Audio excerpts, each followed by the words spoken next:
ஓம் நம சிவாய நமக. தென்னாடுடைய சிவனே போற்றி, எந்நாட்டவர்க்கும் இறைவா போற்றி. பெண்கள் அணிகின்ற அணிகலன்கள் எல்லாத்திற்கும் பின்னாடியும் அந்த அழகு சார்ந்த விஷயத்தை தவிர ஆரோக்கியம் அப்படிங்கிறதும் அடங்கியிருக்கு அப்படிங்கிறதான் உண்மை. பெண்கள் நெத்திச்சுடி, கம்மல், ஒட்டியானம், மோதிரம், மெட்டி, இப்படி எல்லாத்திற்கு பின்னாடியுமே அவர்களுடைய உடல் சார்ந்த நன்மைகளும் இருக்குது அப்படிங்கிறத நம்ம உணர்ந்து கொள்ளணும். இப்போ பார்த்திங்கன்னா நிறைய பேர் மெட்டி இவ்வாறான சில விஷயங்களை அணிவதை தவிர்த்துட்டாலும் அதற்கு பின்னாடி உள்ள ஆரோக்கியத்தை அறிந்ததற்கப்புறம் கட்டாயம் அதை அணிந்தே தீருவார்கள். பொதுவாக பெண்களுக்கு திருமணம் ஆனவுடன் காலில் மெட்டி போடுவதை ஒரு சடங்காக செய்து வருகின்றனர். இந்த மெட்டியை பெண்ணின் கால் கட்டை விரலுக்கு அடுத்த விரலில் அணிகின்றனர். இதனால் பார்த்திங்கன்னா அவர்களுடைய கருப்பை சம்பந்தமான பிரச்சனைகள் அப்படிங்கிறது எதுவும் வராது. கருப்பையோட வளர்ச்சி அப்படிங்கிறது மிகவும் நல்லதாக இருக்கும் அப்படின்னு கூறப்பட்டுள்ளது. நம்ம சேனலுக்கு புதுசாக வர்றவங்க நம்ம சிவன் கோயில் சேனலை சப்ஸ்கிரைப் பண்ணி வச்சுக்கோங்க. மறக்காமல் உங்களுடைய நண்பர்களுக்கும் இந்த பதிவை பகிர்ந்து கொள்ளுங்கள். மெட்டி அணிவது பார்த்திங்கன்னா யாருமே தங்கத்தில் அணிய மாட்டாங்க. ஏன்னா அதை தெரிந்தவர்கள் பார்த்திங்கன்னா தங்கம் அப்படிங்கிறது லக்ஷ்மி தேவியோட அடையாளமாக கருதப்படுகிறது. அதனால் அதை பாதங்களில் நம்ம மிதிபடக்கூடாது அப்படிங்கிறதுனால அதை நம்ம வெள்ளியில் தான் அணியணும். இந்த மெட்டியை வெள்ளியால் செய்யப்பட்டு உபயோகிக்கப்படுகிறது. காலோட கட்டை விரலுக்கு அடுத்த விரலில் தான் இது அணியப்படுவதால் அங்கு ஒரு அழுத்தத்தை இது ஏற்படுத்துகிறது. தாம்பத்திய உறவை மேம்படுத்தும் ஆற்றலுக்கும் இந்த கால் மெட்டிக்கு உண்டு. நாம் அதை போட்டுக்கொண்டு நடக்கும்பொழுது பார்த்திங்கன்னா பெண்களுக்கு அந்த அழுத்தத்தின் காரணமாக கால்களில் உள்ள அந்த நரம்பானது செயல்பட ஆரம்பிக்கிறது. இந்த விஷயத்தில் நம்ம மெட்டியை பற்றி நன்றாகவே தெரிந்து கொள்வோம். மெட்டி என்பது சாதாரணமாக ஒரு சும்மா அணிகலன்களை தவிர்த்து அதற்கு பின்னாடி உள்ள ஆரோக்கியத்தையும் நம்ம அறிந்து கொள்கிறோம். நம்மளுடைய முன்னோர்கள் எது செய்தாலுமே அதற்கு பின்னாடி ஒரு விஷயம் இருக்குது அப்படிங்கிறத இதன் மூலமாக நம்ம புரிந்து கொள்ளலாம். ஏன் இந்த மெட்டியை பற்றி நம்ம இப்பொழுது மட்டுமல்ல, ராமாயணம் போன்ற புராண காலத்தில் கூட இதை பற்றி நம்ம பேசப்பட்டிருப்பது நம்ம கண்டிருப்போம். ராவணன் பார்த்திங்கன்னா சீதையை கைப்பற்றி தூக்கி சென்ற போது ஒவ்வொரு அணிகலன்களாக அடையாளம் தெரிவதற்கு எந்த திசையில் போகிறோம் அப்படிங்கிறதுக்காக அப்பொழுது மெட்டியையுமே தூக்கி போட்டிருக்காங்க அப்படிங்கிறதும் அந்த கதையில் குறிப்பிடப்பட்டுள்ளது. பெண்களோட கருப்பைக்கான முக்கிய நரம்புகள் பார்த்திங்கன்னா கால் விரல்களில் தான் இருக்கிறது. வெள்ளியில் மெட்டி அணிவதனால வெள்ளியில் இருக்கும் ஒருவித காந்த சக்தி கால் நரம்புகளில் ஊடுருவி நோய்களை தடுக்கும் ஆற்றல் உடையது.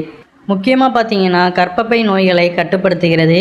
பெண்கள் மெட்டியை பெருவிரலில் இருந்து இரண்டாவது விரலில் அணிவதன் மூலம் கர்ப்பப்பை ஆரோக்கியமாகவும் கர்ப்பப்பையில் இரத்த ஓட்டம் சீராகவும் பாதுகாக்கப்படுவதாக அறிவியல் உண்மை கூறுகிறது. நமது முன்னோர்கள் பார்த்திங்கன்னா எப்பொழுதுமே அறிவியலும் ஆன்மீகமும் கலந்த விஷயங்களை அறிமுகம் செய்கின்றனர். இப்போ உள்ள காலத்தில் உள்ள தாய்மார்கள் பெரும்பாலும் அணிந்திருப்பார்கள். அடுத்து வருகின்ற இந்த ஜெனரேஷன் அப்படிங்கிறது பார்த்திங்கன்னா பெண் குழந்தைகள் அணிவது அப்படிங்கிறது ஃபேஷன் அப்படிங்கிற பேரில் இதெல்லாம் மறந்து விட்டு வருகின்றன. அதனால் பார்த்திங்கன்னா முன்னோர்கள் வழி நம்ம எப்படி வந்தோமோ அதே பின்பற்றி வருவது தான் நம்மளுடைய உடல் ஆரோக்கியத்தையும் மேம்படுத்தும் அப்படிங்கிறத நம்ம உணர்ந்து கொள்ளணும். திருமணமானதுக்கப்புறம் கட்டாயம் அனைத்து பெண்களும் பார்த்திங்கன்னா மெட்டி அணிந்து கொள்வது அவர்களுக்கு மிகுந்த நல்லது அப்படிங்கிறத நம்ம புரிந்து கொள்ளணும். ஆண்களுமே பார்த்திங்கன்னா திருமணமானவர்கள் என்பதை உணர்த்தும் வகையில் மெட்டி அணிந்திருப்பார்கள். ஒரு பெண் திருமணமானவர் என்பதை உணர்த்துவதும் அவர் கால் வீரல்களில் அணிந்திருக்கும் மெட்டி தான். நெற்றி உச்சி வகிட்டில் பொட்டு வைத்திருப்பார். கழுத்தில் மாங்கல்யம், கால்களில் மெட்டி அணிவது கூட அடையாளம் என்பதை விட ஆரோக்கியம் உள்ளது என்பதையும் உணர்ந்து அதை நம்ம செய்து கொள்ளணும். அதுபோல் பார்த்திங்கன்னா பொட்டு வைத்த முகத்தோடு எப்பொழுதுமே இருக்கணும். திருமணமான பெண்கள் மட்டுமல்லாமல் சிறுமியர் முதல் பெரியவர்கள் வரை அனைவருமே பொட்டு வைக்க வேண்டும். ஒரு பெண் பார்த்திங்கன்னா பொட்டு வைத்தோட முகத்தோடு எப்பொழுதுமே இருக்கும் பொழுது அந்த முகம் எப்பொழுதுமே ஒரு பிரகாசத்தோடு அழகாக தெரியும். பொட்டு வைத்த முகத்திற்கு அழகு கூடுவதோடு பாதுகாப்பும் அது அதிகம். அதுபோல் பார்த்திங்கன்னா நெற்றி சுட்டி அணியும் போது தலைவலி சைனஸ் பிரச்சனை சரியாகும். காதுகளில் தோடு போட்டால் மூளையின் திறன் அதிகரிக்கும். கண் பார்வை திறன் கூடும். மோதிரம் போட்டால் பாலுறுப்புகளை தூண்டும் புள்ளிகள் மோதிர விரலில் உள்ளது. எனவே திருமணமானவர்கள் மட்டுமே மோதிர விரலில் மோதிரம் போடுவது மிகவும் நல்லது. மிகவும் முக்கியமான ஒன்று பார்த்திங்கன்னா மூக்குத்தி. மூக்கில் இருக்கும் சில புள்ளிகள் பெருங்குடல் மற்றும் சிறுகுடலுக்கு நெருக்கமான தொடர்பு உண்டு.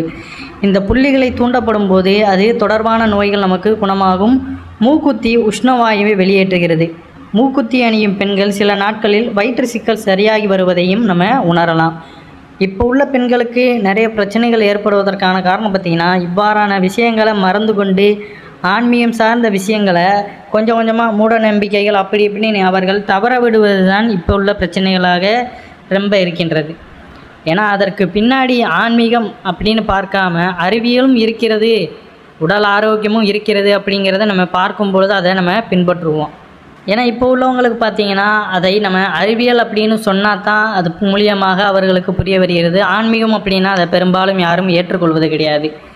நம்மளுடைய முன்னோர்கள் எப்படி ஆன்மீக வழியில் பின்பற்றி வந்தார்களோ அதை இப்போ உள்ளவர்களுக்கு தகுந்தாப்பில் அதை பின்பற்ற வகையில் நம்ம எப்படி சொல்லிக் கொடுக்கோமோ அவர்கள் அதை பின்பற்றணும். அதற்காக நம்ம எந்த வழியில் வேண்டுமானாலும் அதை சொல்லி கொடுக்கலாம்.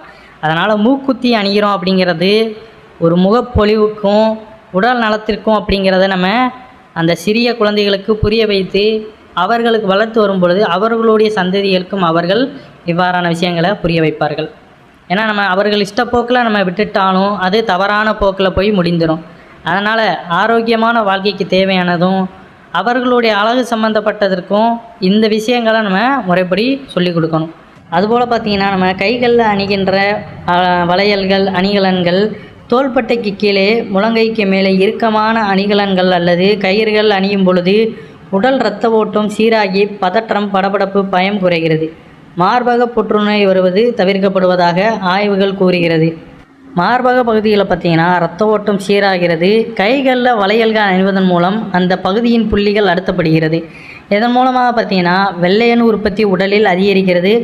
முக்கியமான ஹார்மோன்கள் சுரப்பதும் சரியாக உள்ளது. இதன் மூலம் தாய்க்கும் சேய்க்கும் நோய் எதிர்ப்பாற்றல் கூடும். இதற்காகவே கர்ப்பிணி பெண்களுக்கு வளைகாப்பு நடத்துகின்றனர். வளையலோட முக்கியத்துவத்தை நம்ம ஏற்கனவே பதிவில் குறிப்பிட்டிருக்கோம். பார்க்காதவங்களும் நம்ம சேனலை போய் செக் பண்ணி பாருங்கள். கழுத்தில் செயின் அணியும் பொழுது பார்த்திங்கன்னா உடலுக்கும் தலைக்கும் இடையே உள்ள சக்தி ஓட்டம் சீராகும். ஒட்டியானம் அணியும் பொழுது இடுப்பு பகுதியின் சக்தி ஓட்டம் நன்றாக தூண்டப்பட்டு ஆரோக்கியம் கூடும். வயிற்றுப்பகுதிகள் வலுவடையும். எல்லா அணிகலனுக்குமே நம்ம அளவோடு அணிந்து கொண்டு அதை நம்ம ஆரோக்கியத்திற்காக அணிகிறோம் அப்படிங்கிறதே நம்ம மனசில் வச்சுக்கணும். அழகுக்காக நம்ம நிறையவும் அணிந்து கொள்ளக்கூடாது. பெரும்பாலும் பார்த்திங்கன்னா வீட்டில் இருக்கும்போதே இவ்வாறான அணிகலன்களை அணிந்து கொண்டு வீட்டிலேயே நடைபயிற்சி மாதிரியான விஷயங்களை மேற்கொள்ளுங்க. ஏன்னா பெரும்பாலும் பார்த்திங்கன்னா வெளியில் நிறைய திருட்டுத்தனமான விஷயங்களும் நடக்குது. அதனால் எதிர்பாராத சம்பவங்களும் நடக்க வாய்ப்பு இருக்குது. அதனால் இந்த அணிகலன்களை நீங்கள் வீட்டிலேயே போட்டு உடல் ஆரோக்கியத்தை மேம்படுத்துங்க. வெளியே போகும்போது குறைந்த வகையான அணிகலன்களே போட்டு போங்க. சிறு குழந்தைகளுக்கு இப்போ இருந்தே பழக்கப்படுத்துங்க. ஒவ்வொரு அணிகலன்களுக்கு பின்னாடியும் ஒவ்வொரு ஆரோக்கியமான விஷயம் இருக்குது அப்படிங்கிறதையும் சொல்லிக் கொடுங்க. நல்ல நல்ல விஷயங்களையும் அவர்களுக்கு சொல்லிக் கொடுங்க. எது சரி, எது தவறு, எப்படி ஆன்மீகத்தில் தினம்தோறும் விளக்கேற்றி வழிபடணும், இறை வழிபாட்டில் எப்படி ஓங்கி இருக்கணும், எல்லாமே ஆன்மீகம் சார்ந்த விஷயங்களையும் அதற்கு பின்னாடி உள்ள ஆரோக்கியத்தையுமே நம்ம புரிய வைக்கும் பொழுது அவர்களுக்கு மேலும் அதன் மீது உள்ள ஈர்ப்பானது அதிகமாக இருக்கும்.